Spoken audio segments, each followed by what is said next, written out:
বিদ্যুৎ ট্রান্সফরমারের পাশে ধানের জমি থেকে উদ্ধার বিদ্যুৎ দপ্তরের এক ঠিকাকর্মীর নিথর দেহ।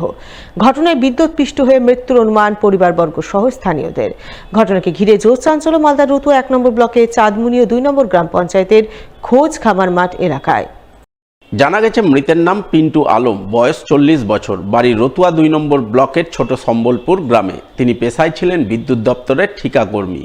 তিনি শামসি বিদ্যুৎ দপ্তরের ঠিকাদার সংস্থার অধীনে কাজ করতেন। সোমবার বিকেলের দিকে তিনি বাড়ি থেকে বের হন। এরপর রাত ৮টা নাগাদ পরিবারের লোকজনেরা খবর পান পিন্টুর নিথর দেহ পড়ে রয়েছে রতুয়া ১ নম্বর ব্লকের চাঁদমুনি ২ নম্বর অঞ্চলের খোঁজ খামার মাঠে। এই খবর পেয়ে পরিবারবর্গ ঘটনাস্থলে ছুটে যান। সেই সঙ্গে পুলিশ ও বিদ্যুৎ দপ্তরের আধিকারিকরাও ঘটনাস্থলে পৌঁছান। প্রথমে পুলিশ মৃতদেহটি উদ্ধার করে ময়না তদন্তে পাঠায়। পরে মৃত্যুর কারণ খতিয়ে দেখতে তদন্ত শুরু করে। ঘটনায় স্থানীয় বাসিন্দা সহ পরিবারবর্গের অনুমান হয়তো কেউ বা কারা তাকে বিদ্যুতের কাজ করার জন্য ডেকেছিল। এরপর সেই কাজ করতে গিয়ে বিদ্যুৎস্পৃষ্ট হয়ে তার মৃত্যু হয়েছে। আমার দাদা আজকে ডিউটি ছিল না, কিন্তু কেউ ডেকেছে মার্শালওয়ালা। আসার পরে ওই ট্রান্সফরমার ওখানে কাজ করতে গিয়ে পড়ে আছে দেখলাম। খোঁজখাম্বার ওই মাঠে দেখলাম পড়ে আছে, ধানের ভুঁয়ে পড়ে আছে মুখের ভরে। 11,000 এইগুলোতেই কাজ করতো, মানে 11 কেবি কন্ট্রাক্টরের মাধ্যমে 33,000 11,000 এই দপ্তরেই কাজ করে। আজকে ডিউটি ছিল না, কিন্তু কাজে এসছে। কেউ হয়তো ডেকেছে ওই মার্শালওয়ালা, শুনলাম যেটা যে মূল হক, আচ্ছা, ওনারই কাজে এসছে। এসে প্রায় ধরো যে 5টার দিকে বেরিয়েছে কি এখন 6টার দিকে, অতটা আমি বলতে পারবো না। তাহলে আমার কাছে খবর যায় 8টা সাড়ে 8টা প্রায় ওই রকম। আমার পার্শ্ববর্তী লোক আমাকে বলে যে আপনার পিন্টু পড়ে আছে।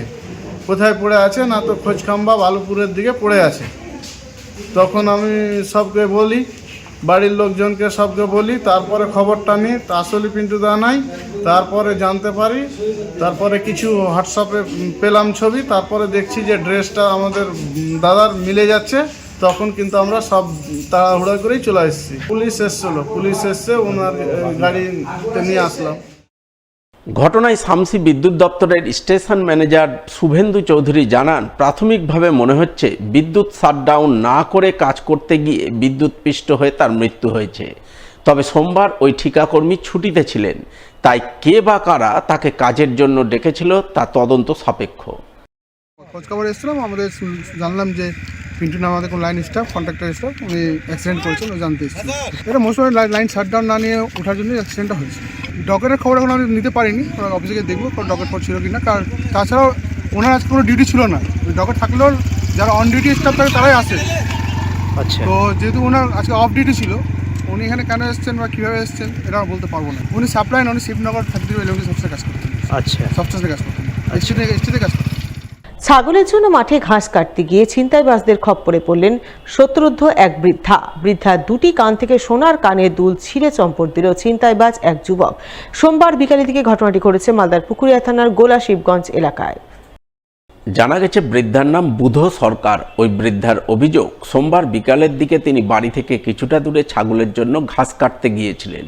নির্জন মাঠে ঘাস কাটার সময় হঠাৎ করে অজ্ঞাত পরিচয় এক যুবক এসে তার দুই কান থেকে সোনার কানের দুল ছিঁড়ে নিয়ে চম্পট দেয়। পরে পরিবারের লোকজনেরা তাকে রক্তাক্ত অবস্থায় উদ্ধার করে চিকিৎসার জন্য আড়াইডাঙ্গা হাসপাতালে নিয়ে যান। তবে সোমবার এই ঘটনা ঘটলেও মঙ্গলবার খবর লেখা পর্যন্ত বৃদ্ধার পরিবারের পক্ষ থেকে পুলিশে কোনো লিখিত অভিযোগ দায়ের করা হয়নি। এই খবর জানতে পেরে এদিন বৃদ্ধার বাড়ি গিয়ে তাকে গোটা ঘটনা জানিয়ে পুকুরিয়া থানায় লিখিত অভিযোগ দায়ের করার পরামর্শ দেন রতুয়া 2 নম্বর পঞ্চায়েত সমিতির প্রাক্তন সভাপতি সুব্রত কর্মকার। কি হয়েছে, কোথায় গিয়েছিল কালকে? ওই মাদের এদিকে একটু ছিল, হ্যাঁ, ওইখানে ঘাস তুলছিলাম। তারপরে ওই ছেলেরা খুব বড় নাই, অল্প বয়সের আছে, আর ধরে এরকম করে ছিঁড়ে দিল। কখন? বেলা 3টার দিকে। 3টার দিকে। কজন ছিল? একই জন। একজন। আর পালিয়ে গেল ওই।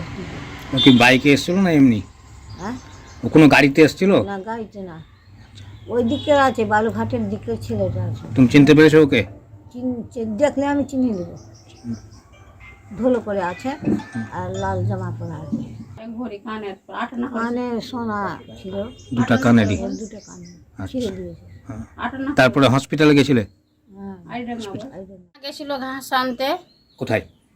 ওই নদীর ওপারে ব্রিজের কাছে, ব্রিজের উপরে সামনে মাঠ আছে বাঁধের নিচে, ওখানে 3টার সময় ওর 1 ভরি 8 আনা করে 1 ভরি সোনা ছিল কানে, চিন্তাই করে নিয়েছে, ছিঁড়ে দিয়েছে, কানে গোটা খাম করে দিয়েছে।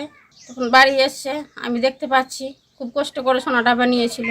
তো এখানে আইডাঙ্গা নিয়ে গেলাম, আইডাঙ্গা থেকে দেখে নিয়ে এসছি।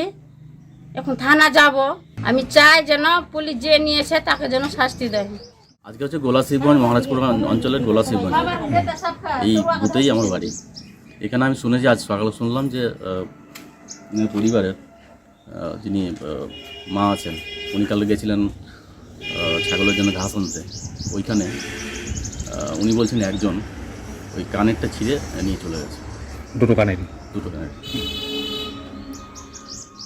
পরিবারের তরফ থেকে থানায় কোনো অভিযোগ তো এখন অবধি করেনি, কিন্তু আমি অভিযোগটা করতে বললাম। রাতের অন্ধকারে নয়, সাত সকালে প্রকাশ্য দিবালোকে গৃহস্থ বাড়িতে চুরি, বাড়িতে ঢুকে সোনাদানা নগদ টাকা কুড়ি হাতিয়ে চম্পট কেউ বা কারা।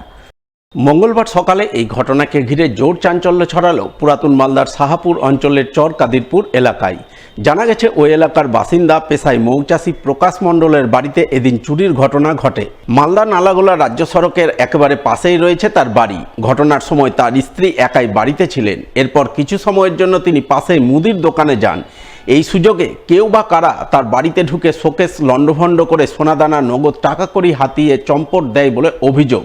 স্বভাবতই কান্নায় ভেঙে পড়েন প্রকাশ মণ্ডলের স্ত্রী চুমকি মণ্ডল। আমি আমার ছেলেকে নিয়ে বাইরে গেছিলাম পাশের বাড়িতে, আর আমার শাশুড়ি ছিল বাইরে।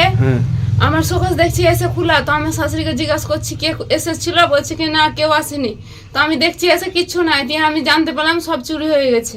আমার সোনা বাসা শাখা ছিল, মঙ্গলসূত্র ছিল, আর আমার ছেলের লকেট ছিল, একটা আমার মঙ্গলসূত্র ছিল, আর টাকা ছিল, আমার ছেলের টাকা ছিল, টাকা গোনা ছিল না, টাকাটা ব্যাগে। চুমকি দেবীর কান্নার আওয়াজ পেয়ে তার বাড়ি ছুটে যান স্থানীয় পঞ্চায়েত সদস্য রাজীব মণ্ডল। তিনিও সব দেখে শুনে রীতিমতো হতবাক হয়ে পড়েন। তিনি জানান, এলাকায় নেশাগ্রস্তদের দৌরাত্ম্য বেড়ে গিয়েছে, সেই কারণেই একের পর এক চুরির ঘটনা ঘটছে। তবে সাত সকালে চুরির ঘটনা দেখে তিনি রীতিমতো তাজ্জব বনে গেছেন। পুরো বিষয়টি পুলিশকে জানানো হয়েছে। পুলিশ ঘটনার তদন্ত করে দুষ্কৃতীদের খুঁজে বের করবে।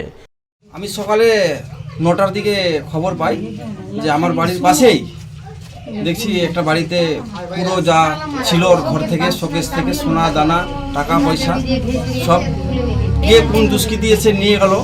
এটা কি করে হলো আমি নিজেও বুঝতে পারছি না, এটা অসম্ভব। সকালে এরিয়া থেকে সকাল 8:30টার দিকে ঘটনা।